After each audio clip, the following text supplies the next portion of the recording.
तो hello everyone, welcome करता हूं आपका अपने यूट्यूब चैनल पे। आज मेरे साथ एक ऐसे गेस्ट हैं जो बहुत ही सीजन तो इंडस्ट्री में ऑलरेडी हैं। उनको 20 साल से ऊपर का एक्सपीरियंस है, तो मतलब 2 डेकेड आप लोग सोच सकते हो। It's a huge experience, number one. Number two, he is a great friend of mine. Okay, he was my mentor in one of the company, तो वो मेरे मेंटर भी रहे हैं एंड ही गाइडेड मी। मैं नया था उस कंपनी में, तो उन्होंने वहां पे भी मेरी थोड़ी हेल्प की थी। तो आज मैं उन्हें रिक्वेस्ट करके आप सब लोगों के लिए लेके आया हूं। तो आई थिंक कि ये बहुत ही मीनिंगफुल कॉन्वर्सेशन होने वाली है आप सब लोगों के लिए। तो first of all, welcome Vamshi, welcome to my YouTube channel. Thank you, Rajat. Thanks for having me onto your podcast. Yeah so completely my pleasure Vamshi. Now Vamshi, I think मैंने थोड़ा सा आपके बारे में लोगों को बताया है, तो थोड़ा सा आप अपने बारे में बताएंगे। मे बी इंट्रोड्यूस योरसेल्फ थोड़ा। I have done BSc in mathematics, physics and chemistry. तो ये उम्मीद मत रख के जाइए कि अगर तुम सिर्फ डेटा एनालिटिक्स करोगे तभी तुम उसमें उस रोल पे पाओगे. But but opportunities have showed up. ऐसे अपॉर्चुनिटीज आए थे and I have kept on learning.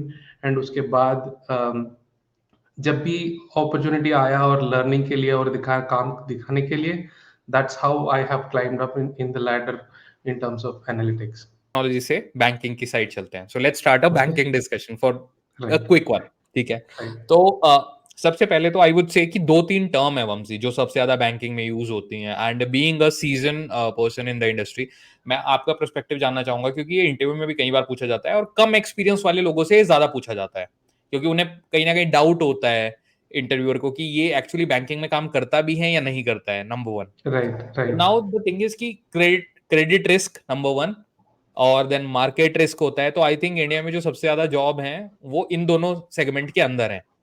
बाकी सब आई थिंक कहीं ना कहीं क्रेडिट रिस्क के अंदर आता है, देन फ्रॉड है, and then so many things. ठीक है। तो क्रेडिट रिस्क के बारे में आप थोड़ा बताइए, मतलब लोगों की क्रेडिट रिस्क क्या होता है, और इसके अंदर जो मेजर मेजर जॉब होती है वो किस किस फील्ड में होती है। जैसे फ्रॉड की एक जॉब होती है, रिपोर्टिंग्स की जॉब होती है, तो थोड़ा सा आप वो चीज भी बताओ। स्कोर कार्ड्स होते हैं, तो थोड़ा सा आप अपने हिसाब से डाइवर्सिफाई करके, ताकि जो बंदा 2-3 साल एक्सपीरियंस है उसको बैंकिंग में आना है, या फिर वो ऑलरेडी किसी बैंक में जॉब कर रहा है बट उसको थोड़ा नॉलेज गेन करनी है अपने इंटरव्यू के लिए, तो वो कैसे कर करेक्ट. सकता है। सी, इंटरव्यू के लिए नॉलेज करने के लिए पहले you need to understand the business. तो क्रेडिट रिस्क क्या होता है? क्रेडिट देने के लिए तुम्हारा रिस्क क्या है, वही क्रेडिट रिस्क है. तो it all starts with lending products, इधर क्रेडिट कार्ड और पर्सनल लोन, होम लोन वगैरह वगैरह. So you will analyse the amount of risk involve in giving a credit to a customer. So ये आसान भाषा में ये है पहले. दूसरा चीज आता है प्रोडक्ट में. हर प्रोडक्ट में यू ऑलवेज रिव्यू और रैंक ऑर्डर योर कस्टमर की किस में कितना रिस्क है. No customer is absolutely risk free. तो तुम एक स्कोरिंग मॉडल बना देते हो. तो उसके लिए तुम्हारा इनपुट्स क्या होता है? तो कस्टमर सैलरीड है, सेल्फ एम्प्लॉयड है, या कितने उम्र का है. See, it is credit risk can also be done in terms of insurance products also. अगर हाँ तुम हाँ। एक टर्म इंश्योरेंस करते हो, you I will take some money and the insurance company, if I'm an insurance company and I have to pay if something goes wrong, तो मेरा risk क्या है? Risk versus correct. Reward analyse करना ही credit risk है. तो सी, my intention is तुमको कुछ loan दो दे के मैं इंटरेस्ट कमाना चाहता हूँ, पर उस चीज करने में मेरा रिस्क फैक्टर कितना है. सो इसके लिए रैंकिंग मॉडल्स डेवलप करते हैं. तो इस रैंकिंग मॉडल्स को लाइव अपने फ्रंट एंड में डिप्लॉय कर देते हैं इन terms of tool and technology and process document. ये सारे प्रोसेस चीजें, behavioral analysis, not sentiment analysis, customer repayment behavior, customer age factor, income factor, earning factor, ये सारे inputs होते हैं. इस inputs के यूज करके they develop a rewarding model कि इसमें रिस्क कितना है और मेरा रिवॉर्ड कितना है. अगर कस्टमर ऑलरेडी एक रीपेमेंट बिहेवियर है तो मेरा रिस्क कम होता है. So I can get that money, I can recover that money. So ये आसान भाषा में ये है. So this can be used in banking products, insurance products, कोई भी लोन, ये बजाज ऑटो, ये कंज्यूमर लोन्स देते हैं, प्रोडक्ट सर्विसेज देते हैं. ये सब में ये स्कोरिंग मॉडल्स यूज करते हैं. पर ज्यादा रिस्क जहां होता है, वहां जहां पे कोई कोलैटरल नहीं होता है, वो है क्रेडिट कार्ड और दूसरा है personal lending. Home home lending में क्या होता है? अगर मैं लेंड करता हूँ, आप पे नहीं करोगे तो मैं I can take your home back. पर करेक्ट। पर्सनल लोन में मैं कुछ ले नहीं सकता। So that's a high risk model. तो उसमें there are you need to understand the entire life cycle. तो इंटरव्यू हम्म। प्रिपरेशन के बारे में मेरा आंसर ये है कि hmm. Do a research on insurance products, credit card products and personal loan products. Hmm. Home loan and जिसमें collateral use होता है वो उस पे ज्यादा ध्यान नहीं देने की जरूरत नहीं है, क्योंकि वो बहुत कम होते हैं, वो बहुत ही स्ट्रक्चर्ड होते हैं। ये personal loan, credit card and insurance products में आप वेबसाइट में, कोई भी वेबसाइट में जाके उस प्रोडक्ट्स के बारे में पढ़िए, then understand the life cycle. अगर ये पूरा लाइफ साइकिल पता चल जाएगा एंड डिफॉल्ट को कैसे ट्रीट करता है, अगर किसी कस्टमर ने पे नहीं किया तो हम्म। कैसे होता है, how is the risk, then अगर ये सारी चीजें फंडामेंटली आप समझ जाओगे तो ये रिस्क मॉडल, रिवॉर्डिंग मॉडल कोई रॉकेट साइंस नहीं है। Okay, perfect. I think that's a great answer Vamshi. एक और इसी में क्वेश्चन वंशी कि एक टर्म है जैसे फ्रॉड एनालिटिक्स, राइट? हम्म, और बहुत ही कॉमनली लोग देखते हैं कि naukri.com या और जो वेबसाइट्स होती हैं तो इन सब पे ये काफी लिखा होता है। तो थोड़ा आप राइट। फ्रॉड एनालिटिक्स के बारे में बताओ कि फ्रॉड एनालिटिक्स एक्चुअली होता क्या है? फ्रॉड एनालिटिक्स, सी अगेन ये सारे टर्म्स बिजनेस रिक्वायरमेंट से ओरिजिनेट हुआ है।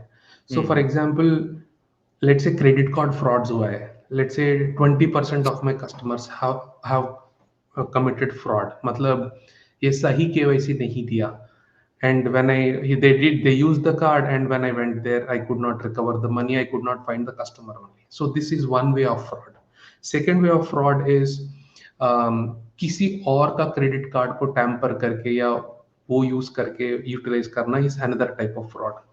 तो अगेन बिजनेस को किस रिक्वायरमेंट होता है उस रिस्क रिक्वायरमेंट से, so fraud analytics is a much bigger umbrella. तो उसमें प्रोडक्ट में you will have 4-5 different types of varieties of frauds and अलग अलग पीपल, लोग उस पे काम करते हैं। सो अगेन इसमें मशीन लर्निंग, डेटा साइंस वाले लोग ये सब काम करते हैं, हु डेवलप मॉडल्स। तो अभी हम क्या कर रहे हैं? सो अगर एक कस्टमर के बारे में अगर मैं 10 चीजें जान लूं कि उसको उम्र क्या है, सैलरी क्या है, घर ओन है, रेंटेड है, ऑफिस एक कार है, कितने डिपेंडेंट लोग हैं, अगर ये सारी चीजें मैं देख लूं तो will I be able to tell कि तुम फ्रॉड करोगे कि नहीं करोगे? द प्रोबेबिलिटी इज लेस, मतलब इंट्यूशन से मैं बता सकता हूँ। पर अगर इसमें डेटा में डालोगे देन यू विल नो कि okay, this customer with this pattern has been regularly paying, this customer with this pattern is not paying or has been absconded or has not paid or something happened। तो ये सारे models को ये pattern recognise करके fraud analytics करते हैं, saying that अगर इस टाइप ऑफ कस्टमर को तुम प्रोडक्ट दोगे द प्रोबेबिलिटी ऑफ फ्रॉड और risk is much laser. So right. Risk and fraud वो दोनों ऑलमोस्ट पैरेलल। पैरेलली चलता है, पैरेलली करेक्ट। चलता है। पर ये अलग डिवीजन है, ये अलग डिवीजन है। So my suggestion is read about the products, banking hmm. Products and product का लाइफ साइकिल समझोगे, then you will be in a position to answer these questions. You don't need experience to do that, उस चीज पे काम करने की जरूरत नहीं है। वंशी, अगर ये basic why don't you product take one knowledge समझ। एग्जांपल? वंशी, आप एक कोई छोटा सा एग्जांपल किसी प्रोडक्ट का लेके, आप आपने एक वर्ड मेंशन किया लाइफ साइकिल, तो आप ऑडियंस को एक बार हम्म, बताओगे कि कोई एक प्रोडक्ट तो इसका लाइफ साइकिल क्या है? May be only terms, let's not go into the hmm, explanation of that. कोई भी एक हम्म। छोटा सा। ओके, तो एक सिंपल क्रेडिट कार्ड का लाइफ साइकिल देखते हैं। सो हम्म। क्रेडिट कार्ड में क्या होता है? First you sell it to a customer. तो कस्टमर किस तरह के होते हैं? He will use it and he will pay the entire amount, वो एक टाइप का कस्टमर है। सेकेंड टाइप ऑफ कस्टमर है who will utilize x amount and उसमें आधा या कुछ पे करता है। तीसरा कस्टमर होता है who will only pay minimum amount due and आगे को नहीं यूटिलाइज करता है। And then you have variations of people कि एक मंथ में के बदले 2 मंथ में या 3 मंथ में एक ही बार पे करता है एंड उस 3 महीने का वो इंटरेस्ट भी पे करता है। So what's happening is you have people who utilize it and pay everything, you have people who rotate the money, who you have people who default। so this is a simple life cycle। तो either you will ऐसा नहीं कि ये customer जो regularly पे कर रहा है, he might even become 1 month एक रोटेशन में जा सकता है कि he would have paid only a minimum amount due because of कुछ चीजें हैं। सो ये प्रोडक्ट समझने में ही ये पूरा साइकिल आपको पता चल जाता है। सो क्रेडिट कार्ड का पूरा यूटिलाइज करके पे करने वाला, देन रोटेशन करने वाला, डिफॉल्ट करने वाला, राइट ऑफ करके सेटलमेंट करने वाला। So till the card becomes dead, expiry, ये सारे चीजें 4 वेरिएशंस चलता रहता है। So this is on a very very simplistic term. You have to do research कि इसमें क्या होता है, इसमें क्या होता है, how do these products are design, इतने सारे वेराइटीज कैसे आ रहे हैं, ये सारे करेक्ट एनालिटिक्स में आ जाते हैं। सो प्रोडक्ट रिलेटेड आप हर चीज में पढ़ोगे, then I think you will be interview correct answer ready for totally an interview. Totally totally agree with you Vamshi. अच्छा Vamshi, one more thing is कि यूजुअली जो मैं हमने देखा ही, आई थिंक दोनों ने हमने ये देखा है इंडस्ट्री में कि जब भी क्रेडिट रिस्क या फ्रॉड एनालिटिक्स किसी भी चीज की बात आती है तो यूजुअली दो पार्ट्स में टीम काम करती है। एक होती है जो डेटा टीम होती है, दूसरी करेक्ट, होती है जो डेवलपमेंट, मॉडल डेवलपमेंट या फिर वैलिडेशन, ये वो सब करेक्ट, टीम्स होती है। करेक्ट। तो ये मैं जनरिक पब्लिक को बताना चाह रहा हूँ कि अगर आपको डेटा टीम के लिए तैयारी करनी है रोल की, तो आपको डिफरेंट स्किल सेट चाहिए होगा। और अगर आपको हम्म। मॉडलिंग टीम की तैयारी चाहिए करनी है कि मुझे मॉडलिंग में ही जाना है, मॉडलिंग में भी मल्टीपल चीजें हैं कि भाई वैलिडेशन में जाना है, डेवलपमेंट में जाना है, आपको मॉनिटरिंग में जाना है, तो वो बहुत वास्ट एरिया है। तो पहले वंशी, करेक्ट। अगर किसी को डेटा टीम के लिए प्रिपरेशन करनी है कि मेरे को तो डेटा टीम के लिए बैंकिंग में जाना है, तो उसको क्या क्या स्किल्स आनी चाहिए आपके हिसाब से? पहला चीज बैंकिंग में, first understanding about banking products. Bank करता क्या है basically in a layman terms, then a little bit detail about their products, कितने सारे प्रोडक्ट्स हैं, क्या होते हैं, कैसे करते हैं। एंड सेकेंड, एक tool knowledge, at least some amount of good tool knowledge. And then experience in using the tool to do some case studies. If you find search in web, you will find multiple case studies where you can actually learn कि data से क्या कर सकते हैं। They will give sample data, credit card customer हो गया, personal loan हो गया, जहां पर रिस्क होता है ना उसमें ये सारे एनालिटिक्स करने पड़ते हैं। तो अगर ये चारों चीजों को बैलेंस करोगे, one is communication, learning about A little bit of banking and learning a tool and doing a case studies, good number of case studies, then you will be ready for that role. Right. और I think इसमें जो data team है, इसके लिए हमें statistics वगैरह की knowledge होना इट्स नॉट इम्पॉर्टेंट, स्पेसिफिकली अगर आपको डेटा टीम में मॉडल जाना में है। जाना है तो स्टैटिस्टिक्स का एक्सपीरियंस बहुत ही हाँ, इंपॉर्टेंट डेटा है। टीम के लिए इंपॉर्टेंट नहीं है, राइट वंशी? इतना इंपॉर्टेंट नहीं है, शायद एक इतना दो बार, इंपॉर्टेंट नहीं है। सब हाँ, very very basic statistics, 10th standard statistics काफी हो जाता है इसके लिए। करेक्ट। क्योंकि आई थिंक डेटा टीम में इट्स मोर ओवर कि आपको डेटा क्वालिटी मेजर्स अच्छे से समझ में आने चाहिए, क्योंकि जब वो आप डेटा लोड करोगे तो जो हाँ, modelling team data quality use कर मेजर्स रही है। डेटा इंजीनियरिंग वाले चीज में आता है। करेक्ट वो डेटा एनालिटिक्स में once the data is ready to analyse, उसका स्टोरी निकालने में आपको चीजें आते हैं। Your role would be, it would be correct. Somewhere between reporting to analysis के बीच में। तुम रिपोर्ट बिल्कुल करते हो बिल्कुल। कि क्या हो रहा है, पर क्यों हो रहा है is the analytics part of it. Correct, let's say तो वो मैंने डेटा मंथ टीम का ऑन पार्ट मंथ, होता है बेसिकली, हाँ ये मेक श्योर करना कि जो डेटा मॉडलिंग टीम यूज करने वाली है वो परफेक्ट कंडीशन में होना चाहिए, ये जिम्मेदारी है डेटा टीम की कहीं ना कहीं। हाँ, वो डेटा इंजीनियरिंग का काम होता है। पर हम्म। डेटा एनालिटिक्स वाले बेसिकली रिपोर्ट एंड एनालाइज करता है। For example, let's say month on month credit card का सेल्स एक रिपोर्ट है, ओके, एंड इट हाँ सेज राइट। कि मंथ जैन टू मार्च ऐसा हुआ, अप्रैल टू जून ऐसा हुआ, क्वार्टर ऑन क्वार्टर तुमने दिया, पर ऐसा क्यों हुआ, कभी कम हुआ, कभी ज्यादा हुआ, उसे बोलते हैं analytics as a starting point. Then you do correct. Data analytics की क्यों हुआ। The hmm. क्यों हुआ इज द एनालिटिक्स पार्ट, क्या हो हम्म। रहा है इज द रिपोर्टिंग पार्ट। बिल्कुल ओके। अच्छा वंशी, इसका जो दूसरा वाला साइड है, मॉडलिंग वाला साइड, अब उस तरफ आते हैं जो कि थोड़ा डाइवर्स है। तो बहुत करेक्ट। सारे लोगों की एस्पिरेशन होती है एक्चुअली, इंडस्ट्री में हमने अक्सर देखा भी है, जो लोग 5 6 8 साल इस सेक्टर में काम करते हैं, सबकी कहीं ना कहीं एस्पिरेशन होती है कि मुझे मॉडलिंग टीम में जाना है। क्योंकि करेक्ट। सबको लगता है कहीं ना कहीं मुझे मॉडलिंग में शायद पैकेज भी बेटर है, अपॉर्चुनिटी बेटर है, इस तरह की थॉट प्रोसेस है कहीं ना कहीं चलती है कि अगर करेक्ट। मॉडल में जाऊंगा तो सैलरी भी बढ़ेगी, अगली कंपनी में स्विच करूंगा वहां भी और बेटर सैलरी मिलेगी, डेटा टीम में सैलरी कम है। तो ये थॉट करेक्ट। प्रोसेस है। तो डू यू अग्री करेक्ट। कि एक्चुअली मार्केट में ऐसा होता है कि मतलब डेटा टीम में कहीं ना कहीं सैलरी थोड़ी कम होती है कंपेरेटिवली की जो मॉडलिंग टीम वाले होते हैं? Number one question. फिर मैं सेकंड क्वेश्चन हाँ, पूछता हूँ, पहले आप ये बताइए। ठीक है। See, data science and data modelling या मशीन लर्निंग करने वाले का लर्निंग कर्व और लर्निंग टाइम थोड़ा ज्यादा होता है, because it is not that easy. Models develop करना और रिजल्ट को एक्यूरेसी improve करना आसान चीज नहीं है. So he has to do some good amount of case studies. Even if you pick up a starting position in these roles, तुम्हारा learning इतना आसान नहीं होता. You have to invest good amount of time in both learning statistics, business understanding, tool knowledge, and how the model behaves. अगर आप सोचो, it's like garbage in garbage out. Machine को क्या पता कि तुम्हारा डेटा क्या है क्या नहीं है. So you Correct. Should be very good at sending the right data into the model and output को एनालाइज करके क्या इसने सही एनालाइज किया कि नहीं, वो सारे चेक करने के लिए आपका लर्निंग कर्व बहुत ज्यादा होता है. Even though theoretically it is simple, but practically it is not that easy. So to answer your question, yes, data science and model developers को ज्यादा पैसा मिलता है because उनका learning curve, knowledge, understanding बहुत ज्यादा होता है. It's not that easy to clear the interviews.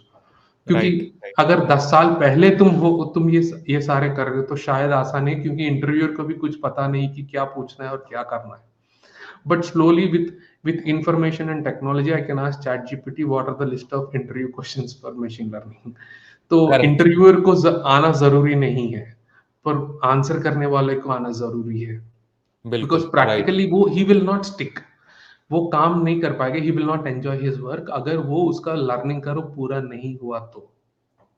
Right. अच्छा वंशी, अब अगर जो मॉडलिंग टीम है, ठीक है, मॉडलिंग में वैरायटी होती है कई बार ना. आई थिंक कंपनीज भी थोड़ा इसमें गेम खेल जाती हैं लोगों के साथ, जो मैंने भी देखा है. When they send the job descriptions, तो वो कई बार मॉडल डेवलपमेंट का जेडी भेजती हैं, और जब बंदे ज्वाइन करते हैं तो कई बार मॉडल तो वैलिडेशन मॉडल का काम मिल जाता है. क्योंकि मॉडल कभी नहीं डेवलपमेंट मिलता है. इंडिया में आई थिंक बहुत ही कम लेवल पे करवाया जाता है, क्योंकि आई थिंक वो जो करेक्ट. रेगुलेटरी बॉडीज है वो यूएस की रेगुलेटरी होती है. तो वो आई थिंक वो रेगुलेटरी लेवल पे जो डेवलपमेंट है स्क्रैच से, वो इंडिया में मैंने तो अभी तक नहीं देखा है कि बिल्कुल स्क्रैच से कुछ बन रहा है मॉडल. नहीं नहीं. पुराने मॉडल हैं, उनको यूज करके नए बनाए जाते हैं. So how is your experience about this, कि जो वो एक एस्पिरेशन है ना, क्वेश्चन मैं आपको पुट अप करता हूँ, कि ये जो लोगों का एक माइंडसेट है कि मैं ये पढ़ लूंगा स्टैट्स की बुक या कोर्स कर लूंगा और उसके बाद देखो मैं दनादन मॉडल कैसे बनाता हूँ. डू यू थिंक कि that is actually happening in the real world? People का अप्रोच तो ऐसा ही है, क्योंकि मार्केटिंग ऐसा कर रहा है. यूनिवर्सिटीज बोल रहे हैं कि मशीन लर्निंग सीख लो, डेटा साइंटिस्ट बन जाओ, बट उसमें मेहनत लगता है. 2-3 साल अगर तुम लगातार हर दिन मॉडलिंग करो, स्टैटिस्टिक्स के बारे में सीखो, डेटा के बारे में सीखो, तब जाके तुम परफॉर्म कुछ कर सकते हो. वरना मॉडल क्या दिख दे रहे, कैसे दे रहे, तुमको समझ भी नहीं आएगा. And correct. You will not enjoy the work at all, कि भाई ये मॉडल क्यों इतना टाइम ले रहे हैं. और 10 चीजें करना है तो random forest, then you have K nearest neighbour या क्लस्टरिंग, जो कुछ भी तुम कर रहे हो, लॉजिस्टिक रिग्रेशन, इनको कॉन्सेप्ट ही समझना है. Machine is only working for you, उसका आउटपुट को तुमको समझना है, and then you take decisions. And इसके लिए कंपनीज को पैसे लगते हैं, टाइम लगते हैं. It is like an R&D for the company. तो if they are willing to invest that much of money, you should have the necessary qualification to handle it. So if you start as a data analyst and then you work for 3-4 years and then take a break, do the machine learning course and everything, and then you jump it would be easy. Or you invest 3 to 4 years of time going through all this learning and then get into a job. वरना मेरे हिसाब से टिक नहीं पाओगे. Correct. Right. अच्छा वंशी, एक doubt और clear करो आप सारे बच्चों का जो हमें देखने वाले हैं. वो ये है कि मॉडल डेवलपमेंट और मॉडल वैलिडेशन दोनों अलग अलग चीजें हैं. तो आप थोड़ा सा ये बताओ कि दोनों कैसे कैसे डिफरेंट है, क्योंकि लोग अक्सर बहुत कंफ्यूज हो जाते हैं इन चीजों में. हम लोग आई थिंक हमने एक्चुअली वो काम होते हुए देखा है, तो that's why we know. But आप थोड़ा लेमन टर्म में बताओ कि मॉडल डेवलपमेंट, मॉडल वैलिडेशन और मॉडल मॉनिटरिंग, तीनों में क्या अंतर होता है, थोड़ा लेमन लैंग्वेज में, ताकि सबको समझ में आ जाए. Okay.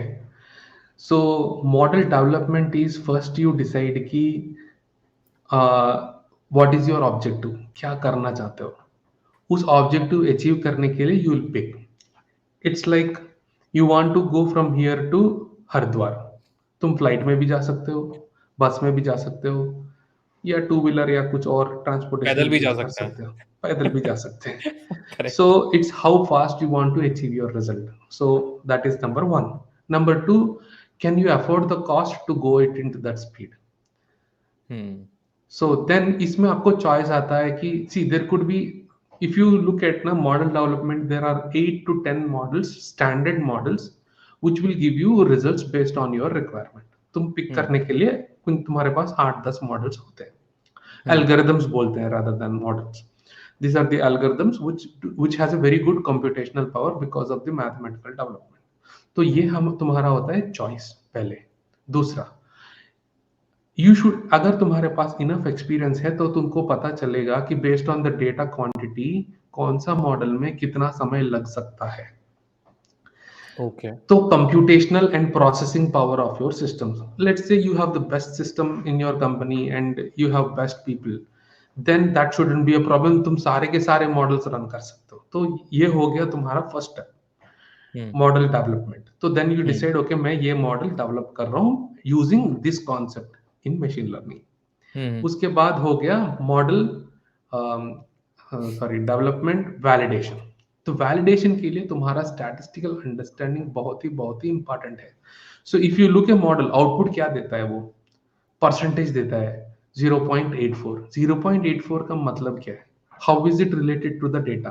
तुम्हारा टारगेट आउटपुट के लिए then you will check the level of accuracy. ये एक्यूरेसी कैसा दे रहा है, how accurately it is measuring. देन उसके लिए टेस्टिंग्स होते हैं। तुम इस ABCD टेस्टिंग्स करो, ये ओवर फिटिंग हुआ, अंडर फिटिंग हुआ, लर्निंग कर्व क्या है इसका, and all that. This is part of model validation कि ये मॉडल सही रिजल्ट दे रहे कि नहीं। इसके लिए आपको स्टैटिस्टिकल अंडरस्टैंडिंग होना चाहिए उस वैल्यू का, कौन से पैरामीटर्स कितने रेंज लिमिट में होते हैं। इट इज लाइक अगर फ्लाइट को आपको टेक ऑफ करना है तो it has to have a certain speed, velocity, and इसको एक्सेलरेट करोगे। इसीलिए वो मॉडल भी एक मशीन है, मशीन की तरह देखो। That is come the validation की वो is it giving enough pickup and enough acceleration, जैसे तुम्हारा गाड़ी में देखते हो। इसी के भी मॉडल के भी कुछ 4-5 पैरामीटर्स होते हैं जिसके हिसाब से तुम ये सब कर सकते हो। Then third one is monitoring. Monitoring मतलब तुमने एक बार ही डेटा दिया था, अगर मैं कंटिन्यूसली रैंडमली डेटा ऐसा देता रहूंगा, will it be going to sustain? मतलब ये सही तरीके से इसी लेवल ऑफ एक्यूरेसी से रिजल्ट्स दे पाएगी कि नहीं पाएगी? सी पहले 80% एक्यूरेसी का रिजल्ट दे दिया, बाद में डेटा ऐड करो 60% हो गया, तो you are correct losing so much of money, क्योंकि उस मॉडल के डिपेंडेंसी के यूज करके तुम ये सब कर रहे हो। So it is getting killed there. So this is a simple way of explaining on development, validation, and monitoring. Perfect. I think Vamshi बहुत ही एक्सप्लेनेटरी आंसर था, एंड आई थिंक इससे ज्यादा किसी को कुछ मिल भी नहीं सकता, हमारी ऑडियंस को इससे ज्यादा मीनिंगफुल आंसर, इससे ज्यादा compact, precise and with content. Okay, now Thank you. One last thing Vamshi, I would say question perspective से कि what would be your advice to the people जो कि बेसिकली बैंकिंग टारगेट करना चाहते हैं, एंड उसमें भी आई थिंक एक थॉट प्रोसेस होता है। मैं एक्सपीरियंस लोगों के पर्सपेक्टिव से अभी पूछना चाहूंगा वंशी कि जो एक्सपीरियंस लोग बैंकिंग में ग्रोथ करना चाहते हैं, एक Mm-hmm. जगह से दूसरी जगह स्विच करना चाहते हैं, डेटा टीम से मॉडलिंग टीम में जाना चाहते हैं, या वाई इस तरह की जो एस्पिरेशंस हैं, तो उन लोगों को क्या कोर चीजों पे ध्यान देना चाहिए? हालांकि आपने ऑलरेडी बताया है, बट थोड़ा सा इस पे स्ट्रेस हो जाएगा तो आई थिंक ये सब लोगों के लिए थोड़ा और फ्रूटफुल होगा, होके निकल के आएगा। तो उन लोगों को किन चीजों पे ध्यान देना चाहिए और किन चीजों को उन्हें अवॉइड करना चाहिए जब वो तैयारी कर रहे हैं अगली जॉब की? करेक्ट। तो सबसे इम्पोर्टेंट अगर शुरुआत कर रहे हैं तो you have to have some understanding about banking products. इसमें मेजर तीन तीन क्लासिफिकेशन आते हैं: asset products, liability products, and wealth products. ये तीनों ही मेजरली होता है। So spend some time in understanding and talk to people. लोगों से बात करो जहाँ पे कोई भी बैंकिंग में काम कर रहे हैं। आपके रिश्तेदार हो सकता है, दोस्त हो सकता है, आपका मेंटर भी हो सकता है। Make one person as a mentor if possible.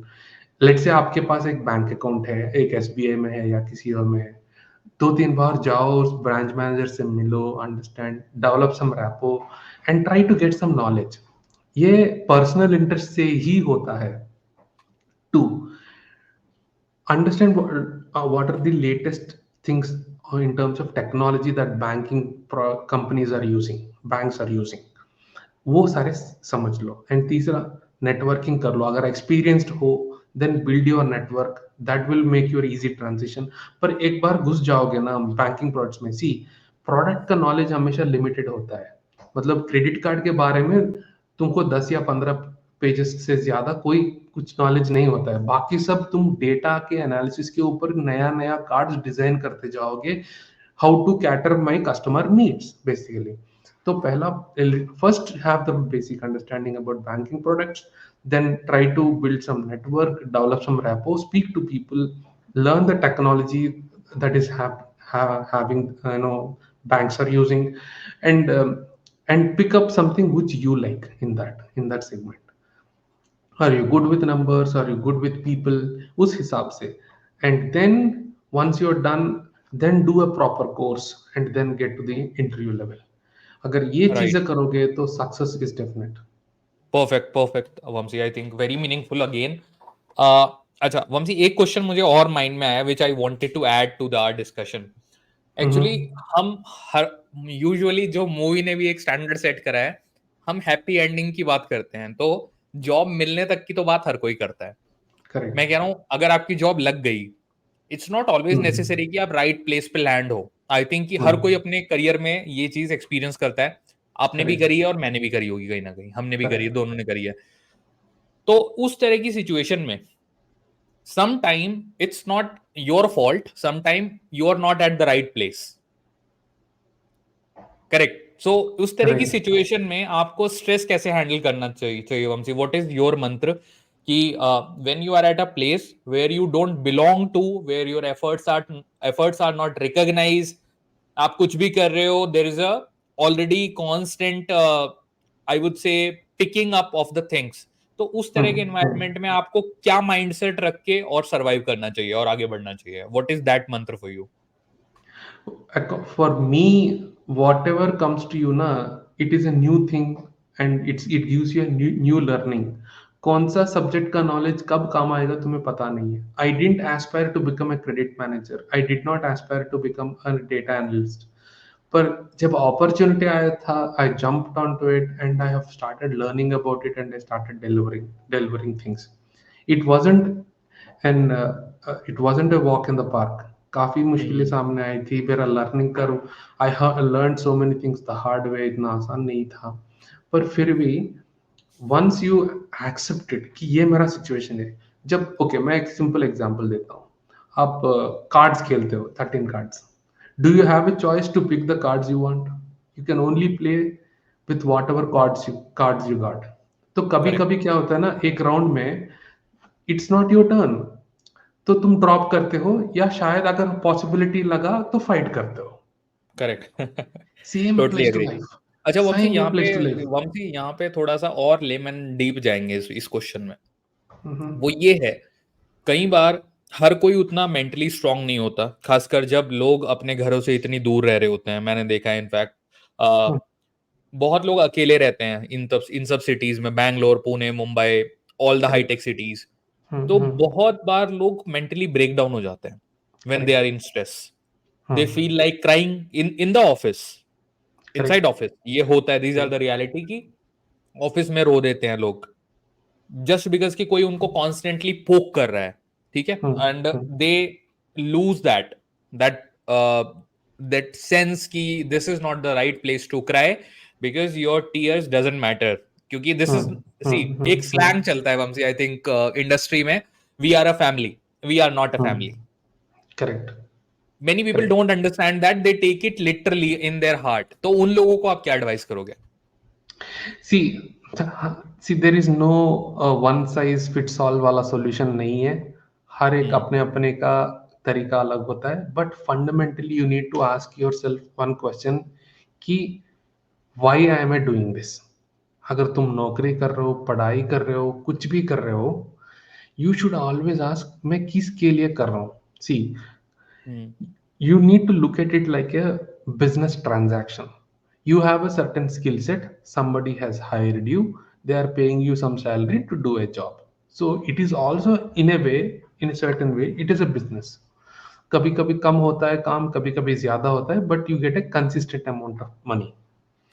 पर ये सवाल पूछना चाहिए कि क्यों कर रहे हो, वाई आर यू डूइंग, अगर नौकरी क्यों कर रहे हो, क्यों कमा रहे हो, फंडामेंटल आई क्वेश्चंस। थिंक वंशी इसका एक बहुत ही बड़ा जो चंक है हमारी कंट्री में, आई थिंक जो डेवलपिंग नेशन है इनफैक्ट, लेट्स से कि अगर उसका आंसर कोई ये देता है कि मेजॉरिटी ऑफ द लोग नौकरी इसलिए करते हैं क्योंकि दे नीड टू सर्वाइव, क्योंकि correct. Majority of the India is still belongs to the working class, ठीक है, कोई भी शौक से नौकरी नहीं कर रहा है।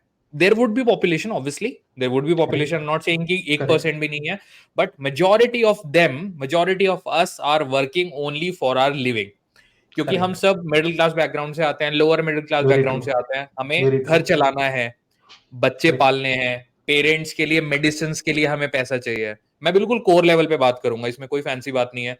हमें पेरेंट्स की के बुढ़ापे के लिए पैसा जोड़ना है, अपने बुढ़ापे के लिए पैसा जोड़ना है, हमें अपने बच्चों के फ्यूचर के लिए, उनकी एजुकेशन के लिए पैसा जोड़ना है। अगर हम छोटे टाउन से आते हैं तो हमारे बहुत लोगों के पास घर नहीं होता है, उन्हें घर बनाने हैं, करेक्ट। राइट। छोटे घर हैं, उन्हें तोड़ के बड़ा बनाना है, क्योंकि दे हैव दैट ड्रीम की फैमिली को अकंपनी करना है। तो ऐसा बंदा जब इस स्ट्रेस में आ जाता है ना, कि उसको कॉन्स्टेंटली कोई पोक करे जा रहा है, तो उसके पास कोई ऑप्शन नहीं होता, he has to take that bully and he can cry alone, but again he has to go back to the same place and work. Correct. तो उस सिचुएशन में how that person should cater that stress, that's what I'm thinking. See, stress will not go away because you have difficulties. Stress will Hmm. not go away because you have requirements. अगर Hmm. तुम्हारा stress can come in many ways, Hmm. शादी कर दोगे तो stress आ जाएगा, उसके बात अलग Hmm. है। पर फिर भी यू वांट इट। वो अगर हैंडल हो कर सकते हैं हाँ, शायद। होम होम रूम लो लोन ले कर लो। लिया घर के लिए, that is another stress. So stress तरह तरह के होते हैं, so it is not that. See, problem यही है मेजॉरिटी ऑफ लोगों के लिए कि मुझे घर बसाना है इसीलिए नौकरी ढूंढना है। That's like a rat race. You should not start with that thought process, भगवान करे कुछ ना कुछ नौकरी लग जाए। That can work if you embrace your work, and at the same time I'm not saying कि someone poking you every day and you don't find that it's a healthy environment, पर तुम्हारे पास नौकरी के लिए ही बहुत 10 चीजों के लिए पैसे जोड़ना है, तो जो जबरदस्ती काम कर रहे हो, तो that I wish that that should situation should not happen. पर एज यू सेड कि वो हो रहा है, तो इसीलिए when you are starting your career, be clear कि तुमको क्या चाहिए। अगर तुमको 10,000 मिल रहे तो 20,000 चाहिए, 20 चाहिए तो 40 चाहिए, 40 चाहिए तो 1 लाख चाहिए, ऐसा हमेशा होता है। You want more from what you do, but fundamentally if you stick to your question कि ये चीज मैं क्यों कर रहा हूँ, वो 3 इडियट्स में ना वो सही बताता है, भाई काबिलियत काबिलियत के पीछे भागो, पैसे के पीछे नहीं, तो करेक्ट, that's true. पैसे आ जाएगा। Money is a वो byproduct. एटीट्यूड फिक्स करना ही इम्पोर्टेंट है। Hmm. नौकरी ये नहीं तो कोई और दे देगा, 1 महीने के बाद एक और नौकरी मिल जाएगा। You should be Correct. With A warrior spirit, कि सोचो कि people always go with the intention कि ये इंटरव्यू में जा रहा हूँ तो ये नौकरी तो मुझे मिलना चाहिए।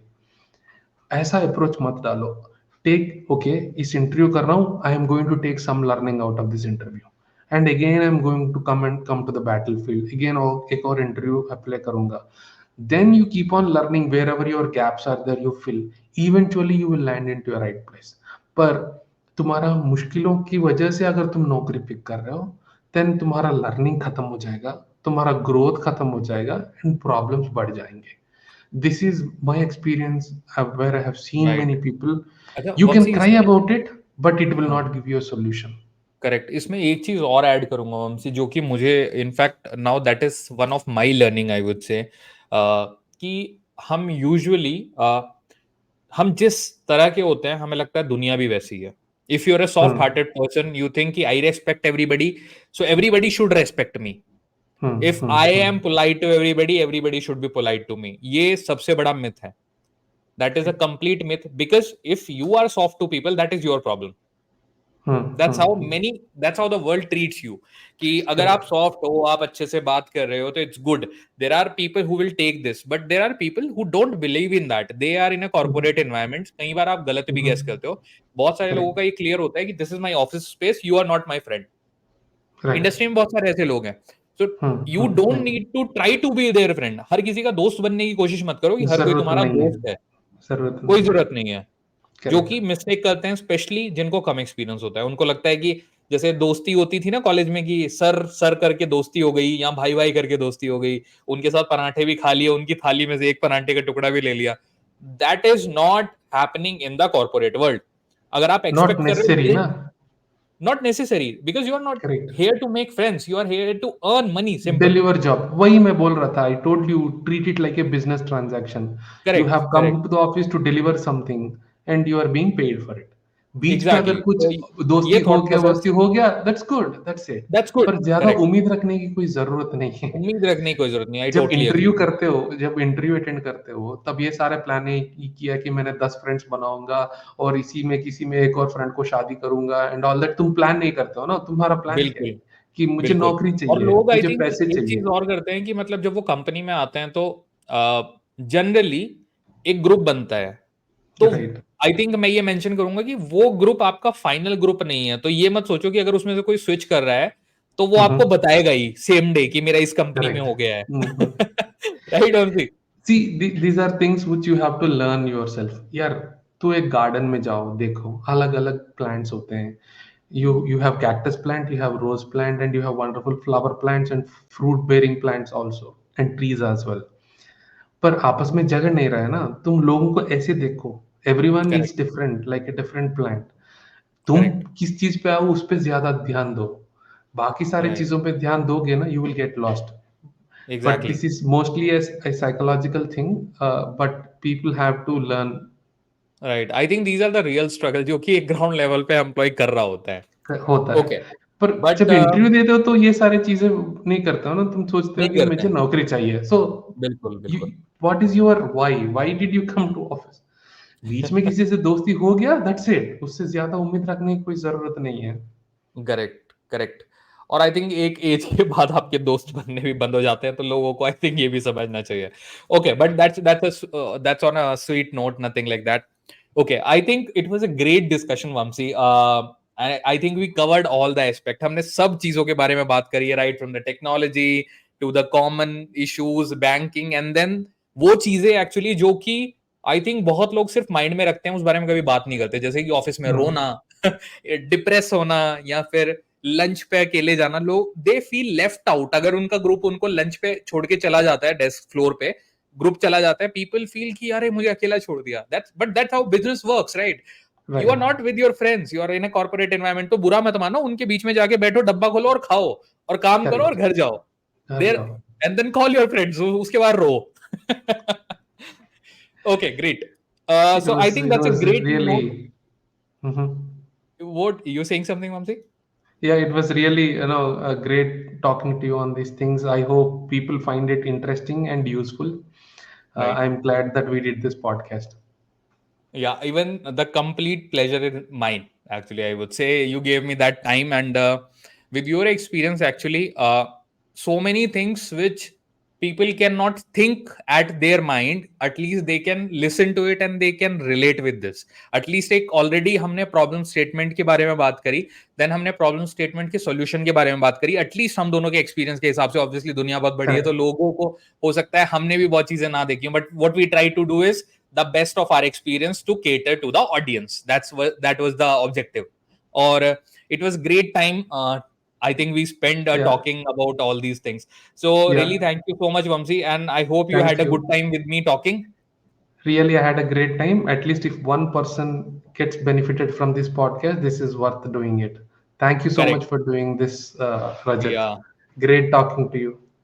Yeah, same here, Vamsi. I think it was a great conversation. And guys, if you want any more information, let's say if you want Vamsi to tell you something else also, please आप comment करके बताइएगा। If you have any specific question, हम वंशी को फिर से request करेंगे। May be आपके कुछ क्वेश्चंस आएंगे तो वंशी आएंगे और आप लोगों की हेल्प करेंगे उन चीजों में की, क्योंकि इन्होंने मार्केट को इतना क्लोजली देखा है, 22 साल के एक्सपीरियंस में देखा है। I think majority of the लोग जो आप एनालिटिक्स में ट्राई करना चाह रहे हो, आपकी एज भी उतनी नहीं होने वाली। ओके, सो इस नोट पे इसको रैप अप करते हैं। And thank you so much for watching this podcast guys. Please like this podcast and subscribe to my channel, and comment section में बताइए what else you want. So thank you so much guys, thank you so much Vamshi for joining me.